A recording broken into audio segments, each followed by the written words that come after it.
मैं अमितेश कुमार अपने YouTube channel quiz classes में सभी विद्यार्थियों का स्वागत करता हूं।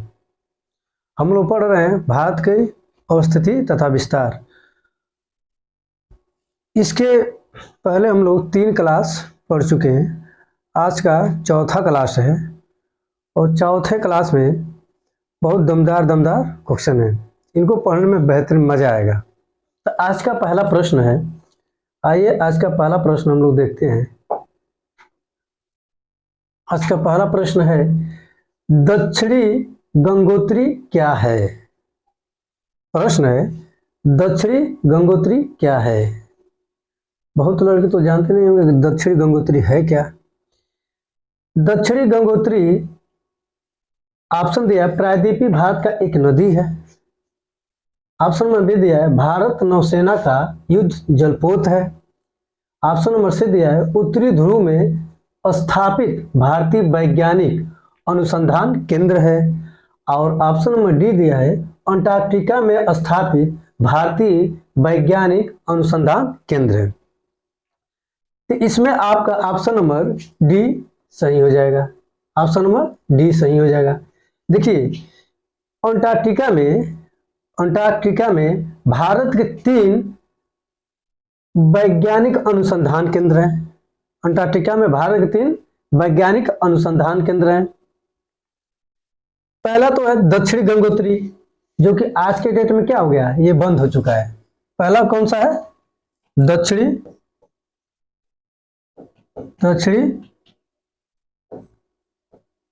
गंगोत्री,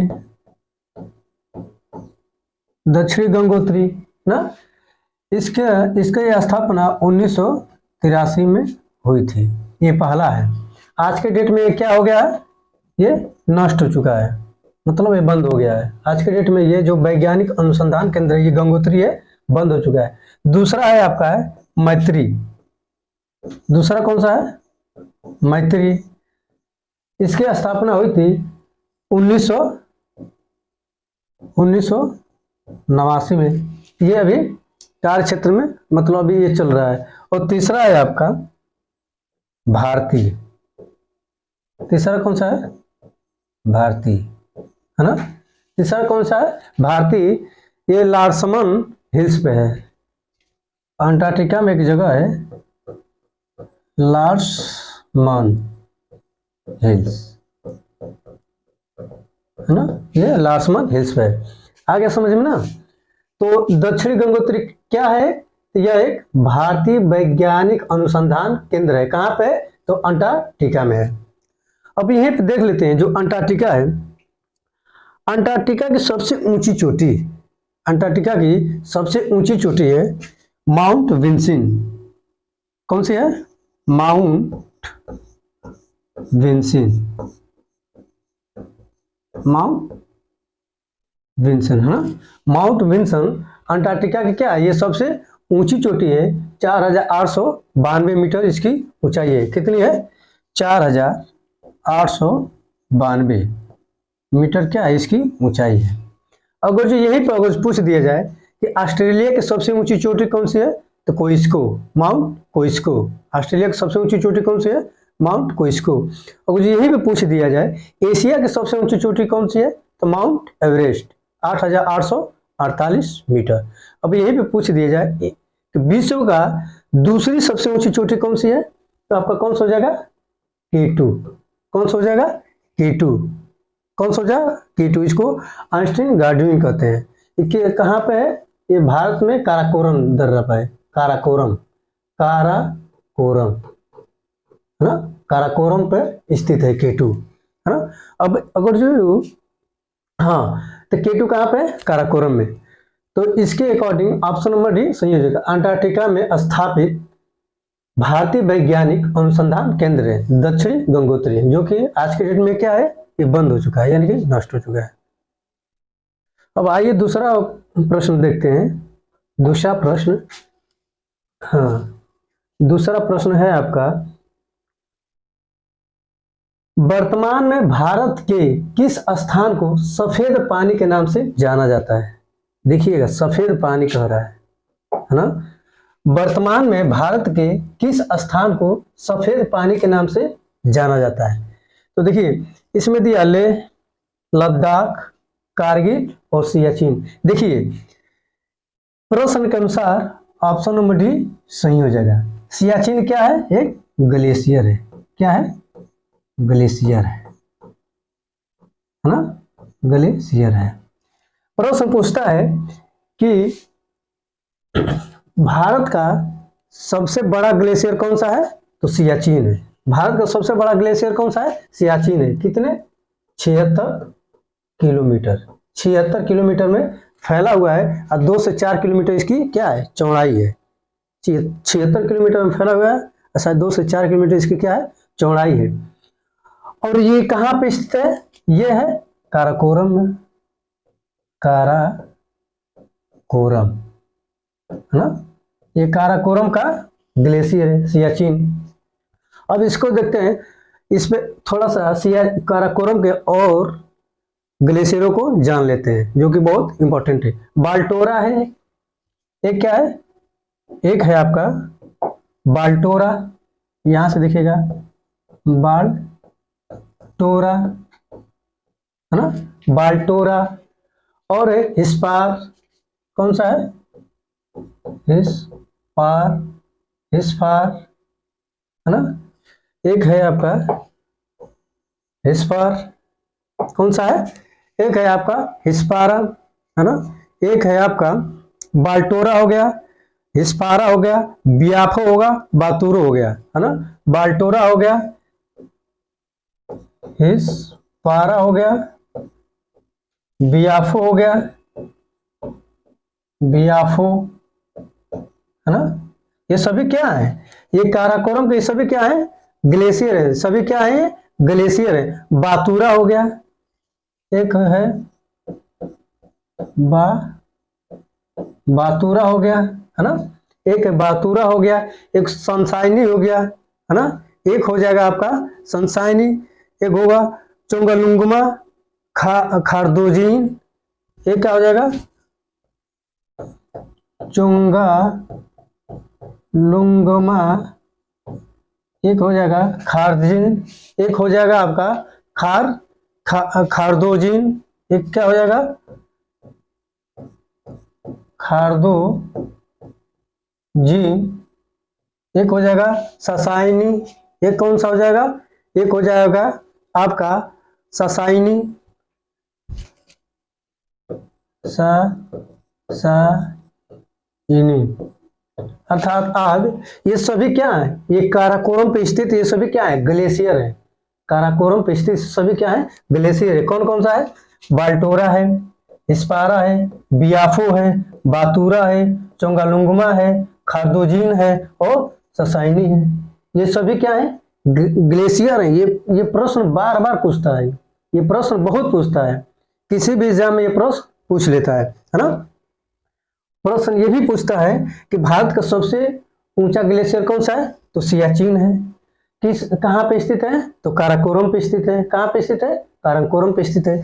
तो इस प्रश्न के अकॉर्डिंग ऑप्शन नंबर डी सही हो जाएगा, सियाचिन ग्लेशियर, जो कि 76 किलोमीटर चौड़ा है।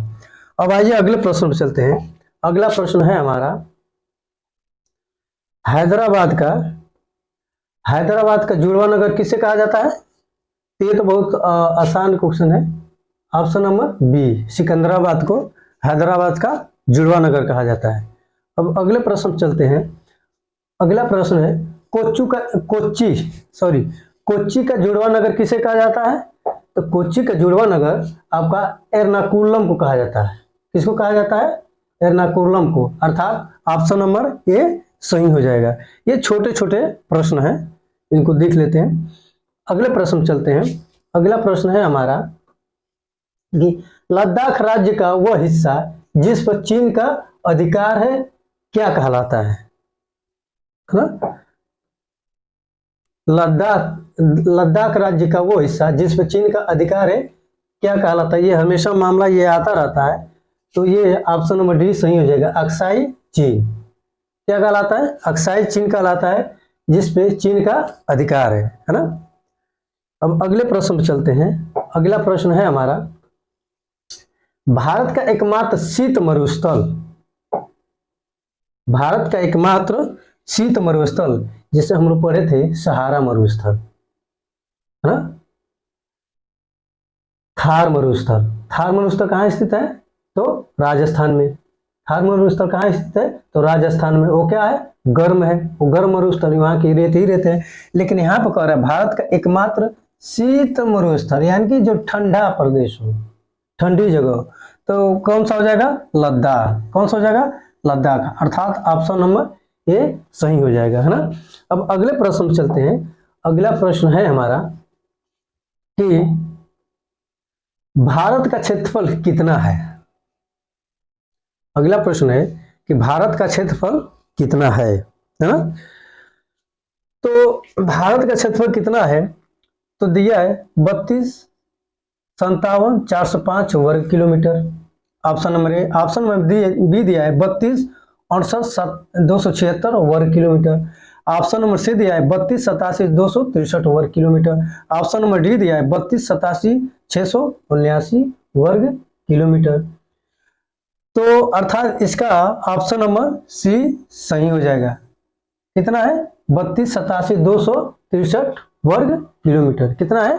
32,87,263 वर्ग किलोमीटर। अर्थात पूरे विश्व का, ये पूरे विश्व का इसका क्षेत्रफल कितना परसेंट हो जाएगा? पूरे विश्व का,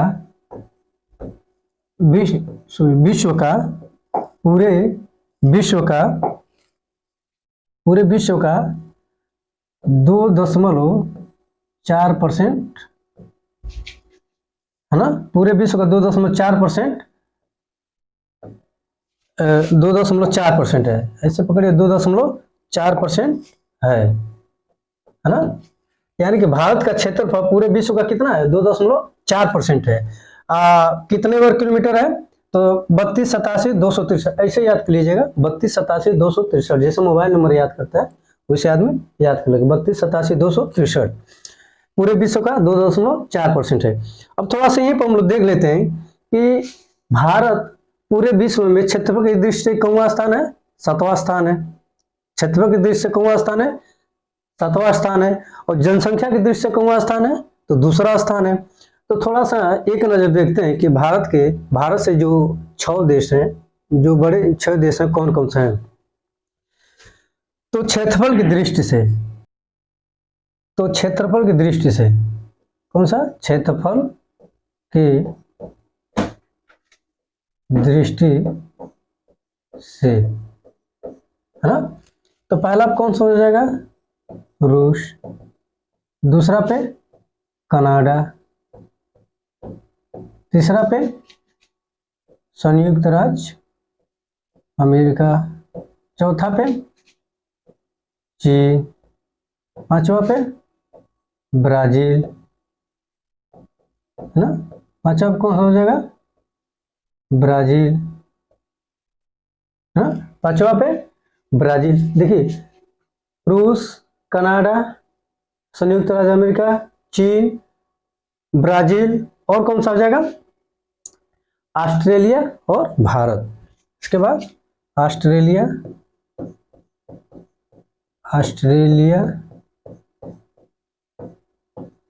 और भारत हो गया ना। 1 2 3 4 5 6 7, है ना। तो देखिए, रूस हो गया, कनाडा हो गया, अमेरिका हो गया, चीन हो गया, ब्राजील हो गया, ऑस्ट्रेलिया हो गया, भारत हो गया। ये जो ब्राजील है, ब्राजील क्षेत्रफल की दृष्टि से भी, देखिए ये प्रश्न पूछा था कि कौन सा ऐसा देश है जो क्षेत्रफल तथा जनसंख्या की दृष्टि से दोनों, मतलब जनसंख्या की दृष्टि से 5वें नंबर पे। प्रश्न पूछा था कौन सा ऐसा देश है जो जनसंख्या और क्षेत्रफल की दृष्टि से 5वें नंबर पे। तो कौन सा देश हो जाएगा? ब्राजील हो जाएगा। कौन सा देश हो जाएगा? ब्राजील हो जाएगा, है ना। तो अर्थात ऑप्शन नंबर कौन सा हो जाएगा? सी सही हो जाएगा। आइए अब अगले प्रश्न पे चलते हैं। अगला प्रश्न है हमारा कि भारतीय उपमहाद्वीप मूलतः एक विशाल भूखंड का भाग था जिसे कहा जाता है। जिसे कहा जाता है। तो एक किसका भाग था? जिसे भारतीय उपमहाद्वीप का मूलतः जो भाग था, ये किसका भाग था? गोंडवाना लैंड का भाग था। किसका भाग था? गोंडवाना लैंड का भाग था। और गोंडवाना लैंड किससे अलग हुआ था? तो पीरपूंजिया लैंड से अलग हुआ था। किससे अलग हुआ था? पीरपूंजिया लैंड से अलग हुआ था, है ना। तो यानी कि अर्थात ऑप्शन नंबर डी सही हो जाएगा। अब अगले प्रश्न चलते हैं। अगला प्रश्न है, निम्नलिखित में से कौन सा भारतीय राज्य कर्क रेखा के उत्तर में स्थित है? देखिए, अभी तक तो हम लोग पढ़े कि भारत के कितने राज्य से मतलब कितने राज्य से होकर कर्क रेखा गुजरती है, लेकिन यहाँ पर कह रहा है कि निम्नलिखित में से कौन सा भारतीय राज्य कर्क रेखा के उत्तर में स्थित है। भाई देखिए, ये तो यहाँ पे बी वाला हुजू चला गया है। हाँ, उस वहां का ऑप्शन उठ के बी वाला हेजू चला गया है। कहाँ गई लो? हाँ, बी। सी वाला हुजू उठ के चला गया है। यही थे हमारे महोदय जो टाइपिंग राइटर हैं, माननीय सरदार महोदय, यही तो काम कर रहे हैं। इनको पता ही नहीं है कि कहाँ से क्या करना है। अरे भैया, इसमें कौन सा सरदार इनाम रखा है? इसमें कौन से पुलिस सरदार पे इनाम रखी है? अरे सरदार कितने आदमी थे। हाँ, तो आइए देखते हैं अब जो सरदार का जो मन में चल रहा हो, कर्मात हो, थोड़ा थोड़ा फंसाने के लिए दे देते हैं। हाँ, तो थोड़ा इसको आप लोग देख लीजिए। ये मान लीजिए ये भारत का मैप हो गया, ऐसे है। तो पहले तुम देख लेते हैं कि भारत पे कौन कौन से राज्य मतलब कर्क रेखा पे, ये मान लीजिए ये कौन सा है? कर्क रेखा है, कर्क रेखा। तो कर्क रेखा पे कौन कौन से राज्य स्थित है? तो पहला पे है आपका गुजरात। पहला कौन सा है? गुजरात, है ना। दूसरा पे आपका है राजस्थान, राजस्थान। तीसरा पे आपका मध्य प्रदेश। कौन सा है? मध्य प्रदेश, मध्य प्रदेश। चौथा है आपका छत्तीसगढ़, छत्तीसगढ़, है ना। उसके बाद कौन सा है? झारखंड, झारखंड। उसके बाद है पश्चिम बंगाल, पश्चिम बंगाल। उसके बाद कौन सा है? त्रिपुरा, त्रिपुरा। उसके बाद है मिजोरम, मिजोरम। अब देखिए, अब यहाँ पर प्रश्न को समझिएगा। कितने हो गए? 1 2 3 4 5 6 7 और 8। कुल कितने राज्य हो गए कर्क रेखा पे? 8 राज्य हो गए। अब प्रश्न कह रहा है निम्नलिखित में से कौन सा भारतीय राज्य कर्क रेखा के उत्तर में स्थित है? यही समझने वाली बात है, यही तो समझने वाली बात है कि कर्क रेखा के उत्तर में स्थित है। तो देखिए ऑप्शन दिया है, पहला ऑप्शन दिया मणिपुर, दूसरा बी ऑप्शन दिया मिजोरम, और हेजा सरदार ले आकर रख दिया झारखंड, झारखंड सी को वहां पर ले जाकर रख दिया, और डी दिया है त्रिपुरा। तो देखिए, जैसे हम भारत का मैप देखते हैं, एक छोटा सा एक मिनी भारत लेते हैं, एक मिनी भारत लेते हैं। ये थोड़ा सा आप लोग गड़बड़ाइएगा मत, थोड़ा सा हम बना ले, अपना वाला कर लें। जानते ही हैं कि आप लोग थोड़ा सा मैप बनाने में बिजी हो जाते हैं, तो ना। ये चलिए, अब बढ़िया तो नहीं बना है, लेकिन मैनेज आप लोग कर लीजिएगा, आप लोग ठीक बना है सर जी, है ना। तो ये अब भारत इसके बीच कर्क रेखा इसके बीचों बीच से होकर गुजर रही है। ये तो आपका हो गया मिजोरम, भाई कौन सी हो गया? हाई हो गया मिजोरम, मिजोरम, है ना। हाई यहाँ पे हो गया मणिपुर, मणिपुर। ये बतिया इसी का कर रहा है, बतिया तो मणिपुर का कर रहा है ना, कि ये कर्क रेखा हो गई, तो इसके उत्तर में कौन सा स्थित है? मणिपुर तो स्थित है। बाकी इसमें मिजोरम है कर्क रेखा पे, त्रिपुरा है कर्क रेखा पे, और फिर झारखंड भी है कर्क रेखा पे, लेकिन मणिपुर क्या है? कर्क रेखा के उत्तर में स्थित है। अर्थात ऑप्शन नंबर ए सही हो जाएगा, मणिपुर, है ना, कर्क रेखा के उत्तर में स्थित है मणिपुर। ऑप्शन नंबर सी सही हो जाए। अब अगले प्रश्न पर चलते हैं। अगला प्रश्न है हमारा कि निम्नलिखित में से किस राज्य से कर्क रेखा नहीं गुजरती है। अब देखिए, एक वे कह रहा है कि गुजरती है, एक वे कह रहा है कि नहीं गुजरती है। इसी तरह न फंसाता है ये जमुआ में। निम्नलिखित में से किस राज्य से कर्क रेखा नहीं गुजरती है। किस राज्य से नहीं गुजरती है, अभी आप लोगों को बताए थे कुल 8 राज्यों से होकर गुजरती है। गुजरात, राजस्थान, ऐसे सुन लीजिए, गुजरात, राजस्थान, मध्य प्रदेश, छत्तीसगढ़, झारखंड, पश्चिम बंगाल, त्रिपुरा और मिजोरम। अब देखिए, इसमें त्रिपुरा भी दिया है, मिजोरम भी दिया है, और यहाँ पे ले आके छत्तीसगढ़ रख दी। छत्तीसगढ़, तो सरदार को क्या कहा जाए, छत्तीसगढ़ वहां पर रख दिए। पता नहीं छत्तीसगढ़ से अभी झारखंड को रखे थे, अब छत्तीसगढ़ को रख दिया। यानी कि इसके अकॉर्डिंग ऑप्शन नंबर सी सही हो जाएगा, मणिपुर। निम्नलिखित में से किस राज्य से कर्क रेखा होकर नहीं गुजरती है, तो मणिपुर। अभी पिछले प्रश्न बताएं कि मणिपुर कर्क रेखा के उत्तर में स्थित है। आइए अब अगले प्रश्न पर चलते हैं। अगला प्रश्न है हमारा, अगला प्रश्न है निम्नलिखित में से कौन सा कथन सत्य है। निम्नलिखित में से कौन सा कथन सत्य है। निम्नलिखित में से कौन सा कथन सत्य है ना। निम्नलिखित में से कौन सा कथन सत्य है। तो ऑप्शन नंबर ए दिया है, भारत पूर्णतया उत्तरी गोलार्ध में स्थित है ना। फिर दिया है, भारत की आकृति चतुष्कोणीय है। और फिर सी दिया है, क्षेत्रफल की दृष्टि से भारत विश्व में 7वें और जनसंख्या की दृष्टि से दूसरे स्थान पर है। तो थोड़ा सा इसको मैप के हिसाब से देखिएगा। मैप के हिसाब से मैप कह क्या रहा है, ये आपका मैप बनाने में बहुत मजा आता है। अब जो आप जिस दिन मैप सीख गए उस दिन आपको भूगोल बढ़िया से आ जाएगा, है ना। और बाकी आप लोग तो सब जानते ही हैं,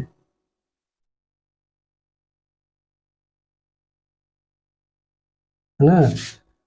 तो थोड़ा सा मैप आदमी बनाएगा तो इसके हिसाब से आदमी समझेगा।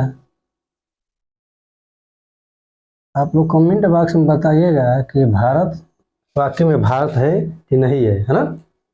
अब देखिए प्रश्न, यहाँ पे देखिए प्रश्न का क्या रहा है। भारत पूर्णतः उत्तरी गोलार्ध में स्थित है। अब देखिए उत्तरी गोलार्ध में क्यों स्थित है, कैसे स्थित है। ये हो गया ग्लोब, है ना। ये क्या हो गया, ग्लोब। ये देखिए, ये प्रधान रेखा हो गई जो समय रेखा है। क्या है, समय रेखा है ना। और ये हो गया विषुवत रेखा, 0 अक्षांश रेखा, 0 अक्षांश रेखा, और ये 0 देशांतर रेखा होगी। अब प्रश्न को थोड़ा सा समझिए। अब देखिए, यहां पे हम लोग थोड़ा सा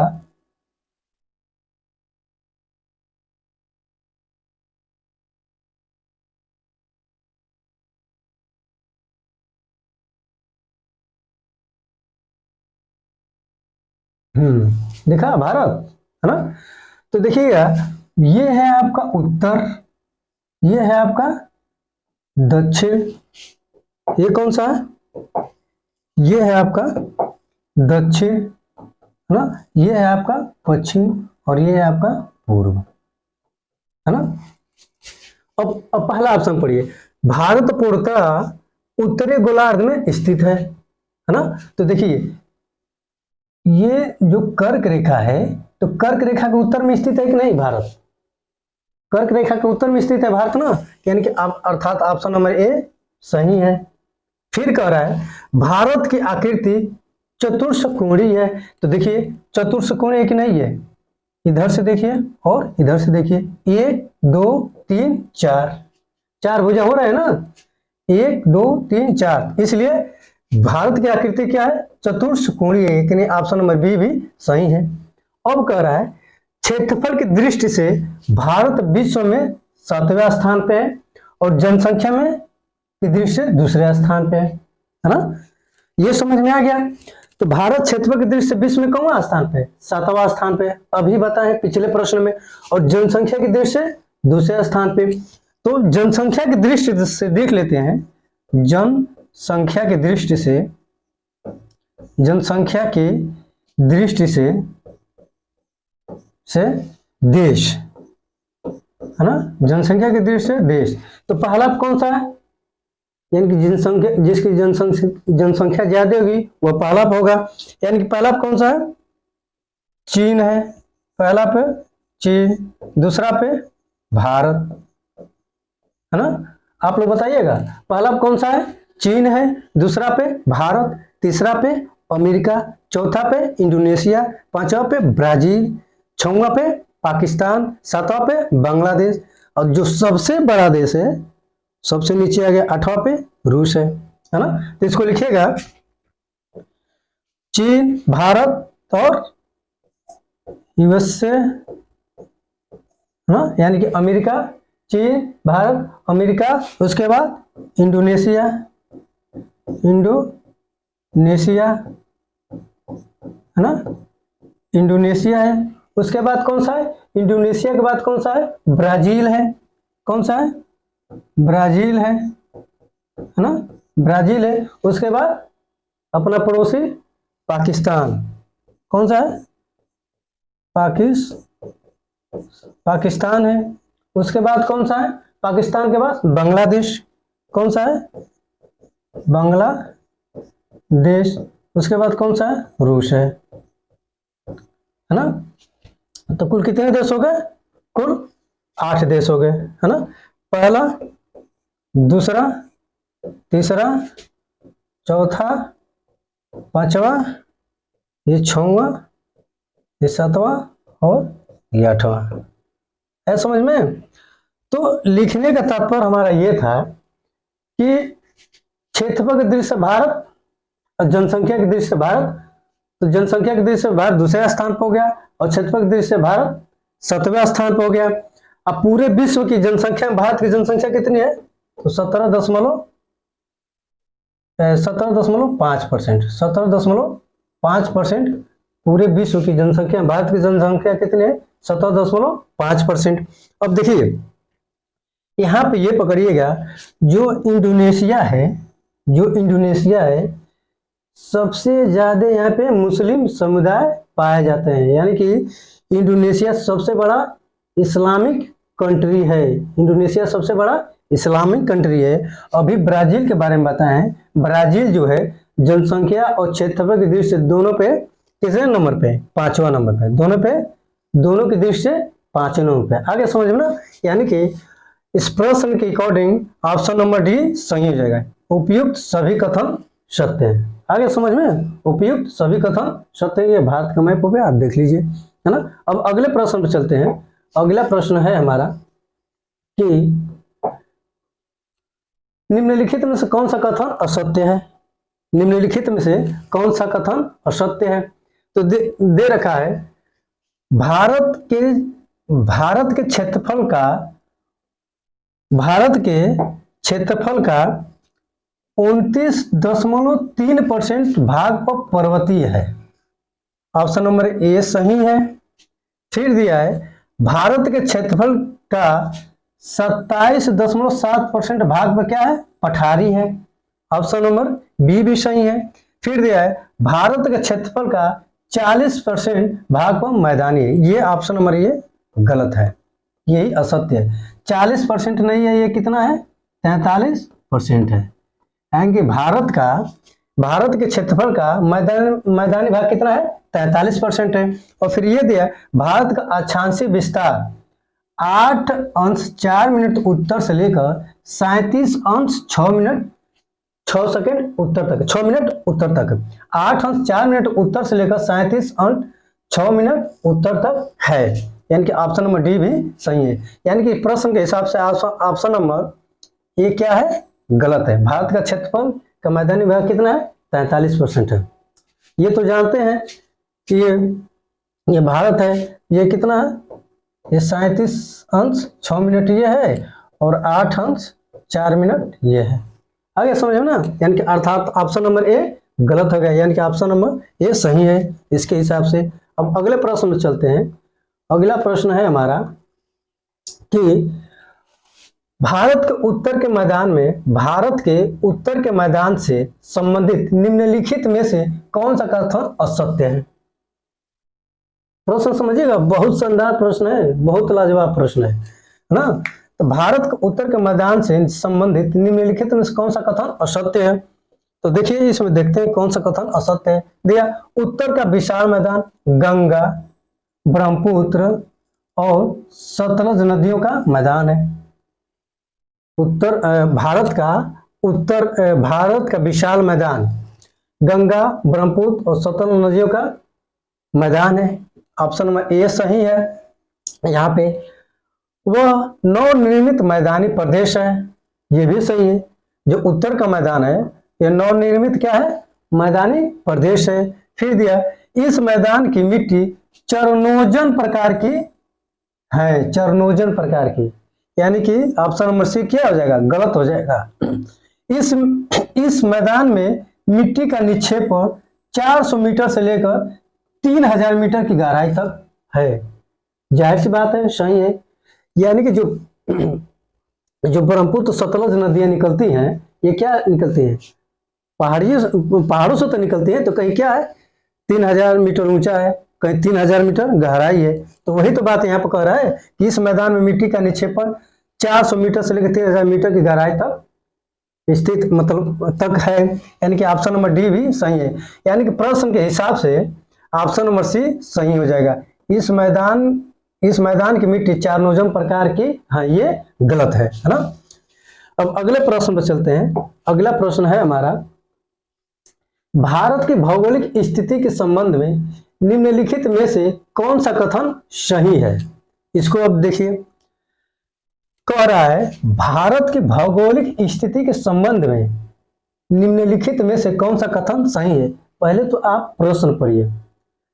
क्या होता है कि जब हम लोग एग्जाम में बैठते हैं, पेपर हॉल में बैठते हैं, मतलब एग्जाम हॉल में जब बैठते हैं तो हम लोग प्रश्न तो पढ़ते हैं लेकिन आधे अधूरे प्रश्न पढ़कर छोड़ देते हैं। कहीं है और कहीं नहीं है। प्रश्न देता है लास्ट में कहीं है और कहीं नहीं है, तो नहीं वाला हम छोड़कर है वाला मार देते हैं, है वाला छोड़कर नहीं वाला मार देते हैं, इसलिए गलत हो जाता है। तो इसलिए पहले प्रश्न को पढ़ना सीखिए, है ना। भारत के भौगोलिक स्थिति के संबंध में निम्नलिखित में से कौन सा कथन सही है। तो देखिए, यह विषुवत रेखा के उत्तर में स्थित है, सही बात है। विषुवत रेखा के उत्तर में विषुवत रेखा के उत्तर में क्या है, ये स्थित है ना। विषुवत रेखा के उत्तर में ये स्थित है। फिर यह 8 अंश 4 मिनट उत्तर से 37 अंश 6 मिनट उत्तर अक्षांश के बीच स्थित है, यह भी सही है। पिछले प्रश्न में बताए हैं। यह 68 अंश 7 मिनट पूर्व से 97 अंश 25 मिनट पूर्व देशांतर के बीच स्थित है। उपयुक्त में से सभी, तो ये भी उपयुक्त में से सभी है, अर्थात ऑप्शन नंबर डी सही हो जाएगा। इसको भी थोड़ा देख लीजिए कि ये कह क्या रहा है। ये कहने का तात्पर्य यह है कि ये भारत है,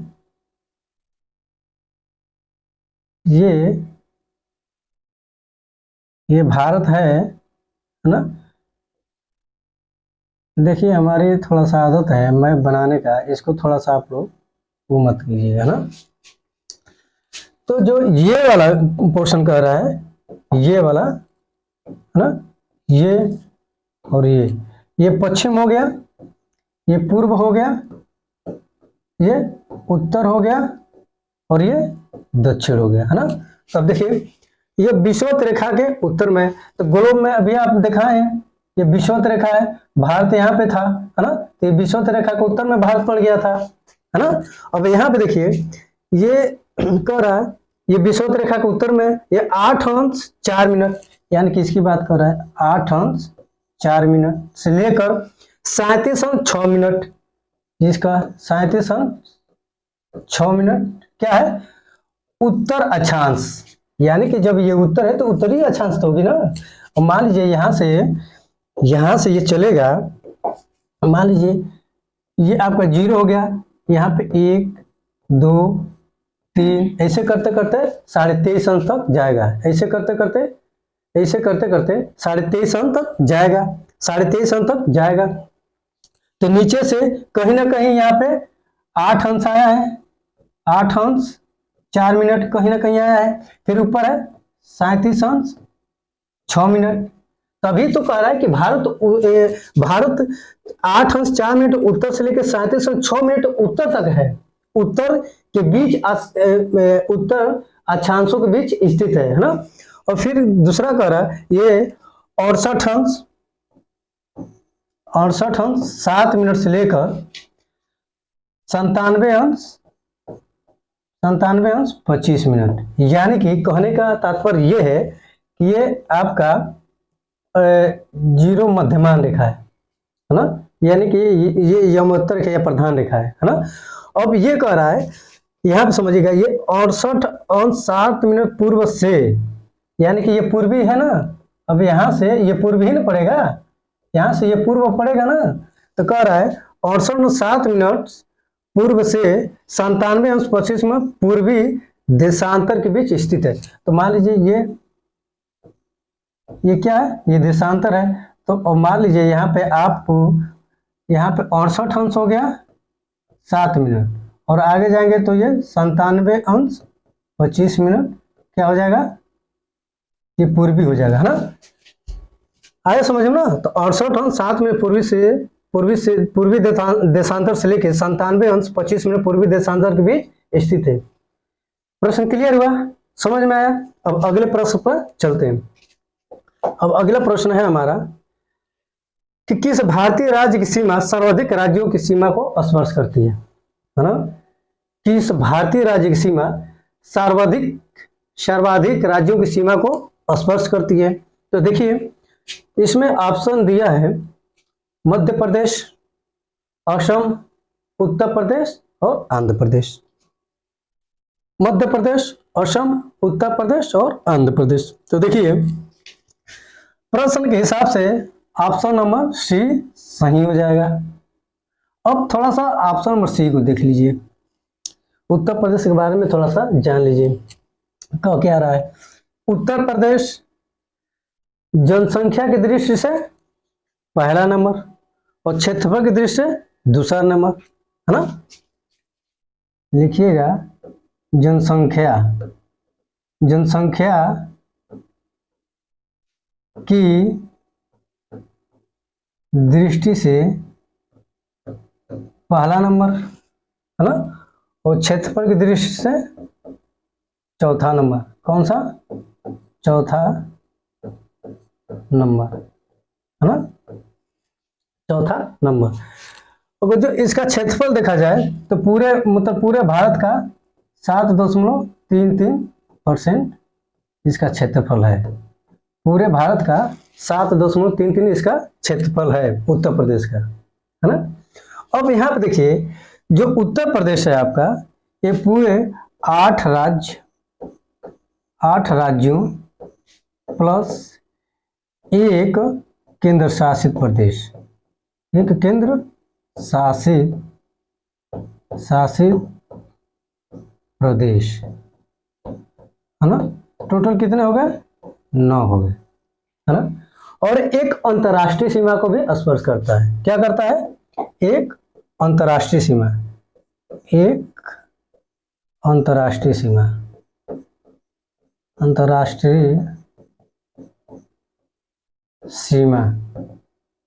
किसके साथ बनाता है, नेपाल के साथ बनाता है, नेपाल के साथ बनाता है। यानी कि हाँ, तो उत्तर प्रदेश, थोड़ा सा ये देख लेते हैं जो 8 राज्य हैं वो कौन कौन से हैं। परीक्षा में तो पूछेगा 8 राज्य कौन कौन से हैं। तो देखिएगा यहाँ पे देख लीजिए 8 राज्य कौन कौन से हैं। तो 8 राज्य में पहला तो आपका एमपी है। पहला कौन सा है, एमपी है, जो यूपी का सबसे ज्यादा भाग को स्पर्श करता है। यूपी से सबसे ज्यादा कौन सा लगा हुआ है, एमपी लगा हुआ है। फिर आपका है बिहार, फिर कौन सा है, बिहार है ना। फिर कौन सा है, बिहार है। फिर कौन सा है, हिमाचल प्रदेश है, एचपी है ना। फिर कौन सा, हिमाचल प्रदेश है, एचपी। फिर कौन सा है? हरियाणा है, हरियाणा। और फिर कौन सा है? राजस्थान है, राजस्थान, है ना। हरियाणा हुआ, राजस्थान हुआ। अब बताइए हम क्या भूल रहे हैं, थोड़ा सा बताइए आप लोग।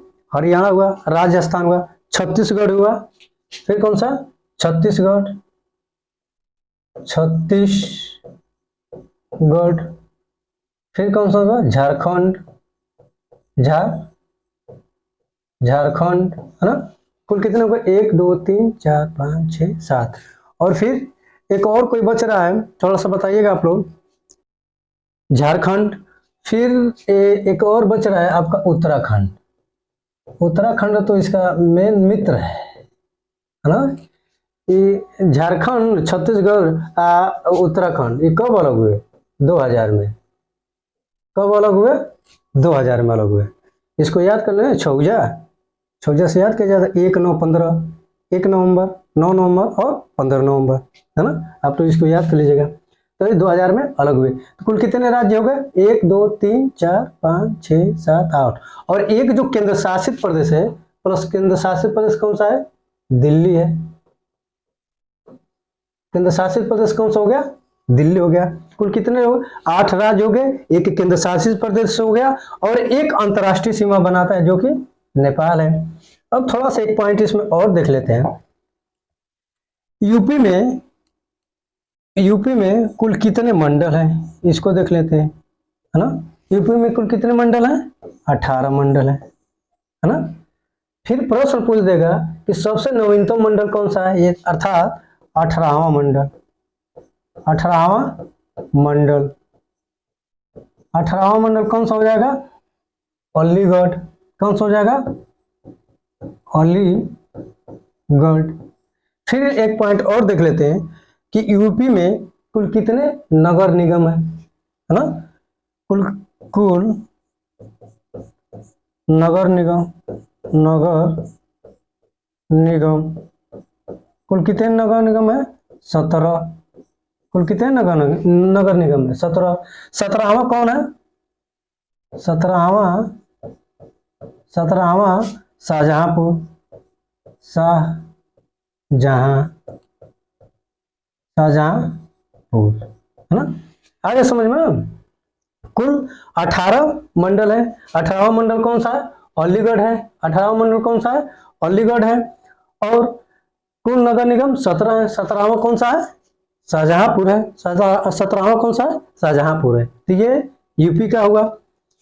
यानी कि किस भारतीय राज्य की सीमा सर्वाधिक राज्यों की सीमा को स्पर्श करती है? तो उत्तर प्रदेश। उत्तर प्रदेश में इतना आप लोग देख लिए। अब चलते हैं अगले प्रश्न पर। अगला प्रश्न हमारा कह रहा है कि उत्तर प्रदेश की सीमाएं कितने राज्यों और केंद्र शासित प्रदेशों के साथ लगती हैं? अभी बताएं 8 राज्य और 1 केंद्र शासित प्रदेश, कुल कितने हो गए? 9 हो गए। 8 राज्य और 1 केंद्र शासित प्रदेश। बड़ी दूरे दूरे सरदार जी लिखे हैं ऑप्शन में ना। 8 राज्य और 1 केंद्र शासित प्रदेश। 8 राज्य प्लस 1 केंद्र शासित प्रदेश, टोटल कितने हो गए? 9 हो गए, है ना। अब अगले प्रश्न पर चलते हैं।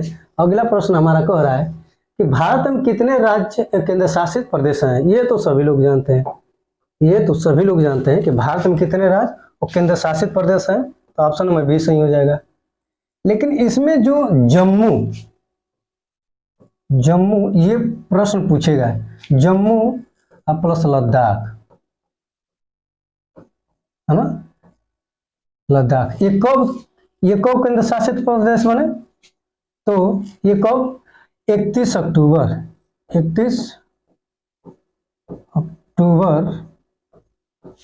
2019 को, है ना। जब 370 धारा 370 हटा तो 31 अक्टूबर 2019 को ये जम्मू और लद्दाख केंद्र शासित प्रदेश बने। अब अगले प्रश्न पर चलते हैं। अगला प्रश्न हमारा कह रहा है कि नीमूर, ये नीमूर है ना। नीमूर द्वीप किन 2 देशों के मध्य विवाद का कारण है? किन 2 देशों के मध्य विवाद का कारण है? तो अभी आप लोग को बताएं कि नीमूर द्वीप कहाँ पर है? तो बंगाल की खाड़ी में, बंगाल की खाड़ी में। अब बंगाल की खाड़ी से लगा देश बांग्लादेश, बंगाल की खाड़ी से लगा देश कौन सा है? बांग्लादेश। अर्थात ऑप्शन नंबर 20 सही हो जाएगा।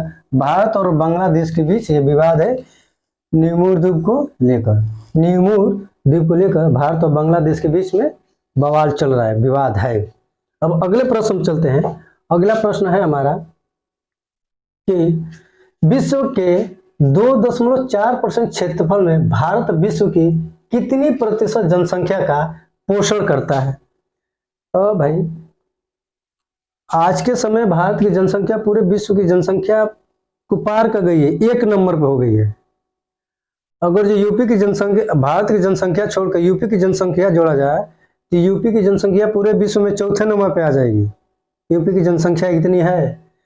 तो प्रश्न कह रहा है विश्व के 2.4% क्षेत्रफल में भारत विश्व की कितने प्रतिशत जनसंख्या का पोषण करता है, यानी कि पूरे विश्व का कितना परसेंट जनसंख्या है। तो यहाँ पे देखिए, यहाँ पे भी खेला हो गया है। ए दिया है 11%, होइजा बी है तो होइजा हम लिख लेते हैं इसको 14%, और होइजा सी ले जाकर रखे हैं जो कि मेन ऑप्शन में है 17.5%, और डी है 21%। तो इसका आंसर हो जाएगा आपका ऑप्शन नंबर सी कि 17.5% पूरे भारत की, मतलब पूरे भारत की जनसंख्या है 17.5, पूरे विश्व की जनसंख्या का 17.5% भारत की जनसंख्या है। तो आज की क्लास यहीं पर समाप्त की जाती है। थैंक यू सो मच, धन्यवाद।